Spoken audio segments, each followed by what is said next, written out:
A little boy named Akemitsu, who adores his father, is abandoned by his womanizing father. Despite this abandonment, Akemitsu grows up determined to be nothing like his father. He dedicates himself to his studies, aspiring to become a civil servant. In an effort to distance himself from his father's behavior, he resolves to stay single and refuses to date anyone. Despite his efforts, Akemitsu's reputation becomes tainted by his father's actions, and people begin to compare him to his father. One day, while on his way home, Akemitsu accidentally meets a charming girl named Yuzuki and instantly falls in love. This unexpected encounter triggers a sudden change in Akemitsu as his repressed desires and lecherous tendencies emerge. Feeling cursed by his father's perversion, Akemitsu seeks guidance from his uncle and decides to enroll as a monk at the male-only Mikazuki temple. However, his plans take an unexpected turn when he encounters Yuzuki again at the temple, where she is attending an arranged marriage meeting. In a moment of desperation, Akemitsu proposes marriage to Yuzuki before attempting to escape, only to stumble and fall down a well. When he resurfaces, concussed and disoriented, Yuzuki mistakes him for a lecherous ghost, further complicating the situation. As Akemitsu tries to navigate the temple filled with priestesses, he inadvertently causes chaos and terrifies the residents. Eventually captured, he learns that the temple has been converted into a nunnery. Akemitsu leaves and misses the last bus, but Yuzuki, feeling sorry for him, convinces him to stay overnight to catch the morning bus. However, things take a dramatic turn when they discover his family name is Akagami, and his father owes the temple 20 million yen. Shocked and horrified by this revelation, Akemitsu learns that he must now live at the temple as a dog's body until the debt is repaid. Amidst the disrepair of the temple, Akemitsu resolves to restore it to its former glory, driven by his newfound sense of responsibility. Despite his sincere intentions, the other residents of the temple remain skeptical of his motives and conspire to expose him to Yuzuki, hoping she will kick him out.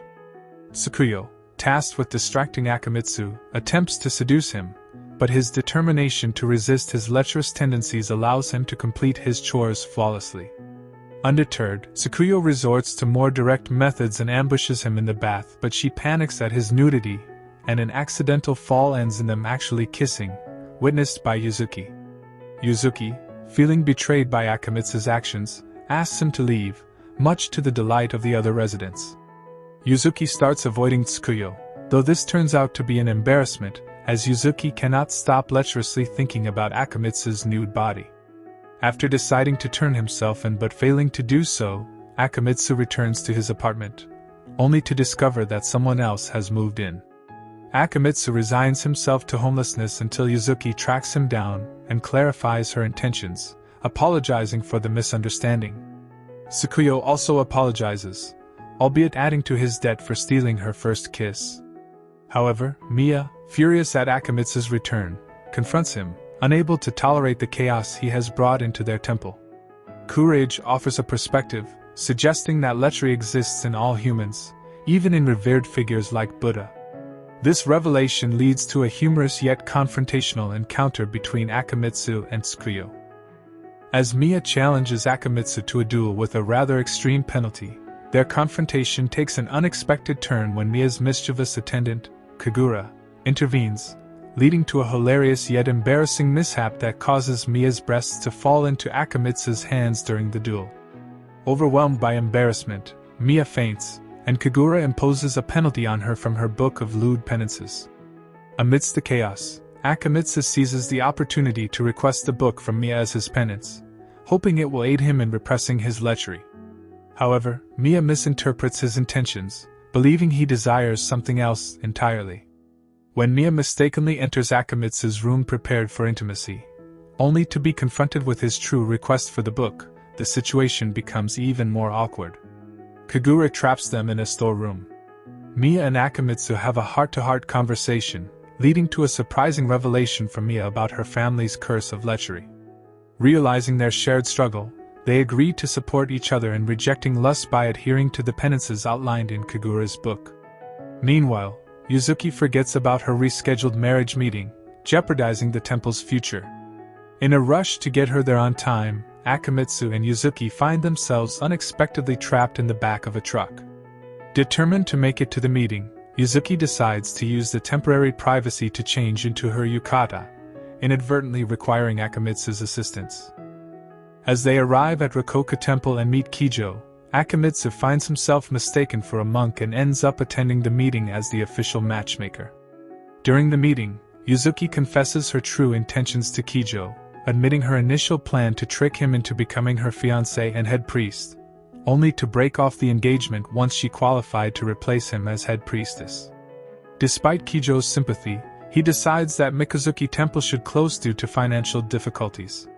Desperate to save the temple, Akemitsu pleads on Yuzuki's behalf, leading to a surprising agreement from Kijo. He agrees to a fake 3-year engagement to keep the temple open but stipulates that Yuzuki will be responsible for its financial stability during this time. Later, Kijo meets with the head priestess of Rokoka Temple, Aoba, who orchestrated the meeting upon realizing Akemitsu's true identity as an Akagami. Due to the late hour, they are forced to stay at the only available accommodation, a love hotel. Akemitsu struggles to repress his lechery, especially when he suspects Yuzuki watched a pornographic movie while he was showering. Concerned for her safety, he takes drastic measures by chaining himself to the wall. Yuzuki, becoming increasingly agitated in the shower, convinces herself to engage in intimate relations with Akemitsu, only to find him restrained when she exits the shower, leaving her disappointed and confused. As rumors spread about Tsukuyo having a boyfriend after classmates see her with Akemitsu, he visits her with her forgotten bento. Tsukuyo, wanting to keep him out of sight, hides him in the infirmary. When her friends almost catch them, she conceals Akemitsu under a blanket, inadvertently pressing his face against her breasts. During their conversation, Akemitsu learns that Tsukuyo recently quit the archery club. She reveals that she initially joined the club to be close to Yuzuki, but quit when Yuzuki left. However, Akemitsu suspects that Tsukuyo still wants to pursue archery, despite feeling guilty about enjoying herself while Yuzuki had to quit over temple worries. Akemitsu shares with Tsukuyo that Yuzuki still practices archery in private but struggles with it, which was the real reason she quit, not because of the temple. With this revelation, Tsukuyo considers rejoining the archery club, feeling relieved of her guilt. Tsukuyo asks Akemitsu why he keeps helping her, and he admits that he sympathizes with her situation because his family's circumstances also hindered his dreams. During their conversation, Tsukuyo playfully reveals that Akemitsu left a hickey on her breast during the incident in the infirmary, and she gets revenge by writing "Pervgami" on his face. The next day, Tsukuyo deliberately forgets her bento, allowing Akemitsu to deliver it to her. When her friends inquire about their relationship, Tsukuyo clarifies that Akemitsu is not her boyfriend but is a cherished part of her family. Akemitsu is pleased to see Tsukuyo smiling as she rejoins the archery club. As Courage anticipates entering high school and becoming an adult, she relishes the changes happening around the temple since Akemitsu's arrival. During a secret girls-only meeting, the girls reluctantly admit they have been gaining weight due to Akemitsu's delicious cooking. They decide to start exercising, but when this fails to yield results, they opt for dieting instead. However, they hesitate to ask Akemitsu for smaller portions. Just as they are contemplating their dilemma, Akemitsu appears with homemade sweets, tempting them to abandon their weight loss plans. They decide to simply stop obsessing over their weight and enjoy Akemitsu's cooking without guilt. Meanwhile, Akemitsu worries that Yuzuki is angry with him and fears she might execute him with an axe. However, it turns out that Yuzuki is undergoing intensive training to become head priestess, a relief for Akemitsu. In a show of support, Akemitsu agrees to undergo the same training, followed by Mia, who volunteers to join as well. Kiki reveals that it typically takes a year to become a priestess, but Yuzuki is aiming to achieve it in just 6 months to meet a deadline. The pressure intensifies when Kijo visits with news that, for undisclosed reasons, Yuzuki must successfully become a priestess within 3 months, or their fake engagement will be terminated. As Kiki enforces strict purity rules, starting with the requirement of white underwear, Akemitsu, Yuzuki, and Mia find themselves in an uncomfortable situation. Not willing to go without underwear, they quickly acquire white ones. The next rule entails sharing a bedroom, causing further discomfort. Amidst this, Kiki recalls Kijo's warning about a secret meeting of sect leaders at the temple coinciding with the 3-month deadline. She subjects them to various exercises, including sharing a sauna, under the guise of exposing them to the opposite gender to eliminate lewd thoughts and bring them closer to enlightenment. During a training exercise where they confess their lewd thoughts, Akemitsu and Miya open up, but Yuzuki continues to conceal her feelings for Akemitsu and her jealousy of Miya's relationship with him. Despite the training regimen, Kiki grants them Christmas Eve off.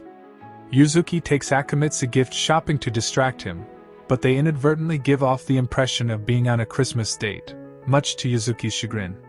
Meanwhile, the other girls discuss the irony of initially wanting to get rid of Akemitsu, only to find themselves growing fond of him and wanting him to stay.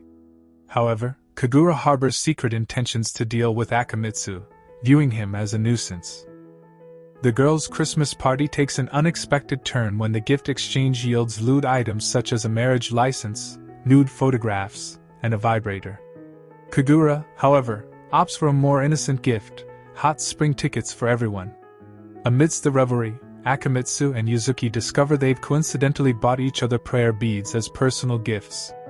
However, the festive atmosphere is interrupted by Kiki with troubling news. Sect leaders are scheduled to inspect the temple, and Yuzuki's promotion may be at risk if the temple is found to be in disrepair. Yuzuki frets over the state of the temple, particularly the idol held together with duct tape. In an attempt to take their minds off the impending inspection, the group visits the hot springs, unaware that it includes mixed bathing. Kagura, in her scheming ways, manipulates the staff to drug Akemitsu with sexual stimulants, leading to a series of embarrassing events. As the girls bathe, Akemitsu finds himself trapped nearby, his drug-induced state causing him distress. Kagura seizes the opportunity to expose Akemitsu as a peeping Tom, but to her frustration, the others quickly forgive him, fascinated by his plight. In a private confrontation, Kagura reveals her long-standing goal to groom Miya into the erotic queen of the Kristoff family, a plan in which Akemitsu inadvertently interferes. Offering him a deal to leave and never return in exchange for enough money to pay his debts and fully repair the temple, Kagura lays bare her manipulative intentions. Akemitsu is faced with a difficult decision that could determine the fate of the temple and his future. As New Year approaches, the temple prepares mochi, a traditional Japanese treat. However, Akemitsu and Miya struggle when Courage points out the lewd symbolism of pounding mochi. Their discomfort reaches new heights when Kagura has Miya perform a bunny girl penance, causing Miya to nearly faint from the overwhelming lewdness. Yuzuki, initially ready to punish Akemitsu, realizes that the bunny penance isn't a genuine practice. As preparations for the new year continue, Kiki poses a thought-provoking question to Akemitsu. Once Yuzuki becomes head priest, will he choose to become a priest himself or leave the temple? This question weighs heavily on Akemitsu's mind as they visit the Shinto shrine for New Year's prayers. During the shrine visit, Akemitsu resolves to compliment every girl on their yukata. However, when he reaches Yuzuki, he becomes so flustered that he accidentally asks her for sex, much to his embarrassment. Meanwhile, Kagura experiences flashbacks revealing the disturbing demands made by Miya's mother, who insisted that Miya engage in sexual activities with a man every 3 days or be returned home. Kagura, determined to protect Miya, had been fabricating the lewd photographs as a means of keeping her at the temple. However, Akemitsu's presence poses a challenge, as Miya has developed feelings for him, which is taboo in the Kristoff family. Despite Kagura's attempts to manipulate the situation, Akemitsu rejects her offer of money, opting instead to assist Yuzuki personally. Kagura's frustration mounts as she grapples with conflicting emotions. While she initially lashes out at Akemitsu, she soon realizes her deep-seated concern for Miya's well-being. She recovers after kicking Akemitsu in the groin but soon feels guilty she could easily save the shrine and is lying to everyone. As Akemitsu develops a fear of Kagura following her kick to his groin, Miya takes it upon herself to facilitate a reconciliation between them by locking them in the shed for 24 hours. Kagura, realizing Akemitsu's genuinely kind nature, decides not to jeopardize her friendship with Miya by revealing her secrets. Instead, she focuses on orchestrating a scenario where Akemitsu sleeps with Miya, believing it would resolve her current dilemmas.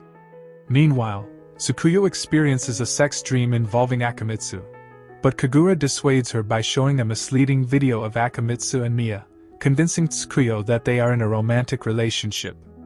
Miya unknowingly confirms her attraction to Akemitsu, expressing a desire to train with him to resist lewd thoughts. This revelation leaves Tsukuyo feeling jealous and resentful toward Akemitsu. However, Courage eventually reveals that the video was merely footage of Miya and Akemitsu playing Twister, dispelling Tsukuyo's misconceptions. As the temple faces a shortage of rice, they are compelled to request tribute from the local community. Despite initial reluctance from the villagers, one woman generously donates enough rice to sustain the temple for weeks.